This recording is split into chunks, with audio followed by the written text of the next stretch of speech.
My friends, it is time for our first update of the year. If you're new here, welcome. I'm Tricia and I'm homeschooling mom to 3 kids. This is our 13th year of homeschooling and I have a senior, a 8th grader, and a 6th grader. When I do these updates, I usually do 4 a year. I start out talking about our together work and just general homeschool stuff, and then I go through each of my kiddos, starting with the youngest to the oldest. In December, I will do a separate video that's just an update about my high schooler, so I can really go into more of all of that high school stuff. So overall, I would say that our homeschool year is going well. I feel like at the beginning of the year, I thought I was really had it all together. I feel like I'm less than what I thought. I really did feel good, and it's not that it's been bad, but I feel like I'm playing catch up more than what I anticipated. It's been slower to find our pacing and our schedule each day. But it's going well. We are continuing with longer days, which I did a video maybe over the summer that talked about how I'm making longer days work for us. So I will try to remember to link that. There will be several videos that I'm going to mention, or several things I'm going to mention that have videos that go along with it. So do check out the down bar, the info, whatever that thing is called down there, for some of these videos that go along with it. So, anyway, first thing that we have been enjoying with our together work morning baskets, well, right now we're enjoying our Fat Bear Week. We have had so much fun with it again, just like we did last year. Probably more fun this year, actually. So that's been a lot of fun. I'm glad that we discovered this last year. And if you don't know what it is, I don't know if I have a video up anymore or not. Anyway, the short version is, I do have a blog post though. Katmai National Park does an annual March Madness style bracket game to bring awareness to bears and hibernation and stuff. Anyway, it sounds like, what? Why is that fun? But I promise you, if you Google it or go over to the blog post, and you'll understand why it's a lot of fun. So that's been good. Another thing we've enjoyed in our morning basket time, which if you are interested in how we've made morning baskets work for us, that video will be down there as well. That we've been doing Fat Bear, like I said, but one thing we've done all year so far that we'll continue this for another month or two is this book called Bad Girls Throughout History. Now, well, first let me say, it's written, like, there's a lot of books that you'll find these days, recently, in the past couple of years, have been written like this, where it's just a short little bio about one person. This one specifically, I will say, is not written for kids. It is in the adult section. So there have been a few little parts that it's not like it's graphic or anything like that, but a few parts I thought, we're just going to skip that little detail. And it's been fine, like easy to do. It's like one sentence here and there, but there have been a few parts where I thought, not a detail I'm going to share. Geography. We are doing this somewhat together, somewhat independently. They're both using the same program, which is called Journey Through the USA. And I did a walkthrough of this one back in August. And we are really enjoying it. It's written in a way that, kind of in a living book type of format, what you see in a lot of places lately. A book to read, various activities. We have added in some activities that were not part of it, including, we've got a couple cookbooks that have regional cooking. We've added that. The boys are planning road trips I don't remember if that's part of the program or not, or if I added that. I would have to look. Anyway, they've been planning road trips with different sites, that kind of thing, to round it out a little more. And we've really been enjoying that. And then another thing, before I get into the boys, is my planner. I have had a variety of different homeschool planners over the years, depending on what is working for me at various times. I've got a couple different planner videos that I will try to remember to link. But this year, I decided to go with one that I can punch myself. This is the one I got. I'm using rings that are happy planner style rings, but this was the punch that I chose. But there is a smaller one. Anyway, I am really enjoying this. What I liked about this was that it was easier to tote around and to use than my binder, but still gave me that same flexibility of being able to put things in and out easily, which was what I really loved about my binder. Later in the year, probably in the spring, I will take you through a walkthrough of this so you can see. I want to be able to give it time before I share it with you and really get a good sense of how I'm using it. Anyway, so far I'm really liking this. Now on to my boys. Let me cut my notes.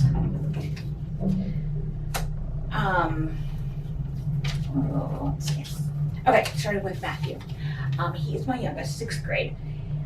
And I don't honestly have a lot to update with him. He is, let's see, we are working through Beast. We're almost finished with Beast 5A. It's been slower going than what it's been in the past.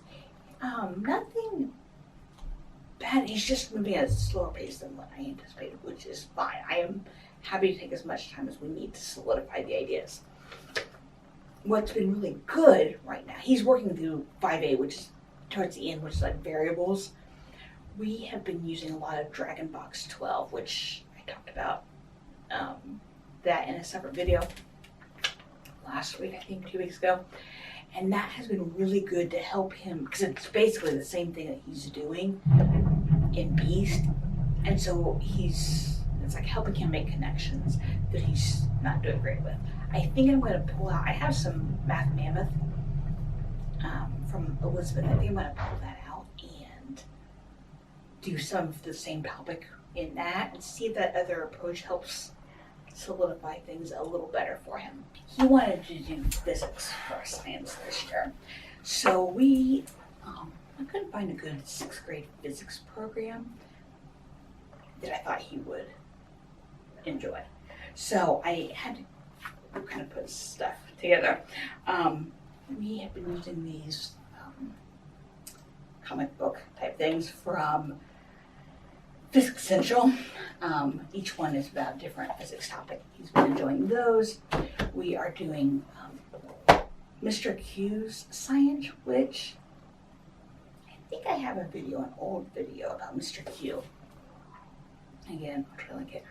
And so he's been enjoying that pretty well. It's written towards a student. It's high engagement. He likes it. We've also been doing The Way Things Work. I have not been assigned anything specific out of here other than just to read. So we've been doing those, as well as like some Physics Girl, PBS, different show on PBS, Crash Course. We've been using some of those videos. The Crash Course of Physics are definitely a high school or higher level, so I've had to be real choosy about them because they're just beyond what he really understands, but he still enjoys them even if he doesn't walk away with a strong understanding. Now Ben is my 8th grader, and he is absolutely loving Guest Hollow's botany. My daughter used their kitchen chemistry one a few years ago, and she liked it. Well, a few, like it was 8th grade, several years ago. She liked it, but it was a lot of reading.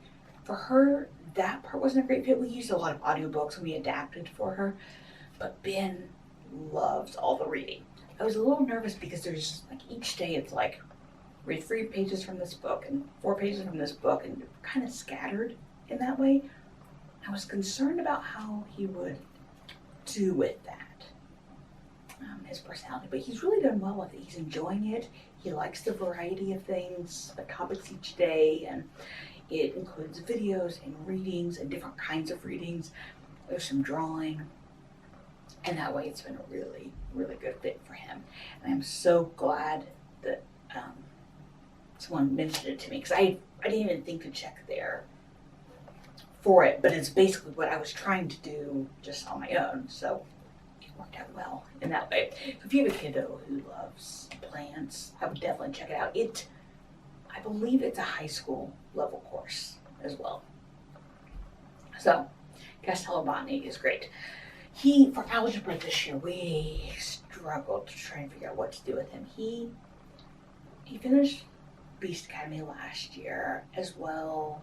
We've always done Fred, Life of Fred. And then we used some of Jacob's algebra, I think it is Harold. I forget which algebra. Anyway, I don't know where the book is.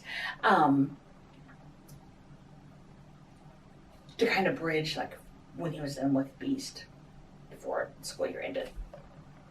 And I'd always planned to have him take math classes through my homeschoolmathclass.com.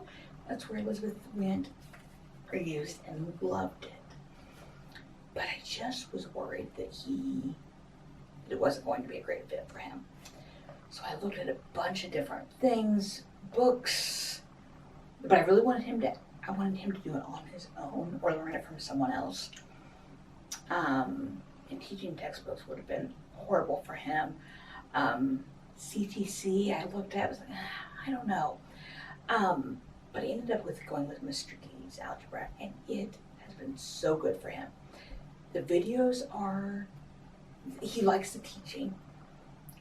There is a good amount of work, more practice than Beast Academy does, but not as much as like Lyle's, which is what my homeschoolmathclass.com uses. And so it's really been a good fit for him. Just kind of that happy medium. He watches the videos online, and then there's paper worksheets that he does with it, and then there's a 5-question quiz with every section. And yeah, we are really enjoying it. They do offer live classes as well. So if you're looking for, I think they started with pre-algebra and up type of math and want something, go check out Mr. D's. I will do a video at the end of the year talking more about it, but I don't want to do it right now because we've not used it very long. Anyway, that's all for him. Now, Elizabeth.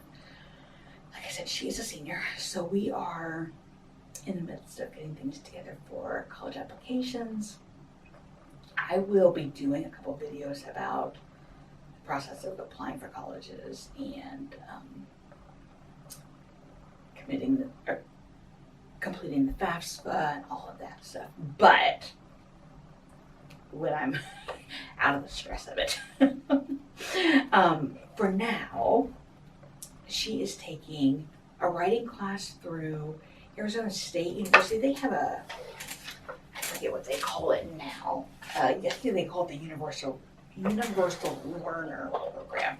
It's had a couple different names, but basically you can take the course. It's a college level course, but you are the one, your parents grading it, or the student is. It's $25 to access the course. Videos are online and they give you the assignments. If you want to have it count for college credit, you can do that at any point within, like, you have access to the course for a year. So in that time, you can then pay a fee, which I think is $400 total, and get it as a credit. We have opted not to do that yet because we want to wait and find out where she's going and see if there's a chance they will transfer it or not. If they will transfer it and count it as an English course for her, then we'll definitely take it. Or we'll do that so that she has one less writing course to do in college. But anyway, again, I will plan to do a video of that about in the spring after we've used it. But back to the writing course. It's been a challenge. challenge, more than what I anticipated. Not because she can't do the work, but because I think that the writing, like there's writing prompts, like writing journals, and then there's bigger writing projects within each module. And the writing prompts are not always very clear, or they're like questions that you can't really answer very well without just like making it up. For example, the third writing prompt was something like, how has what you've learned so far in the course influenced your writing? Something like that.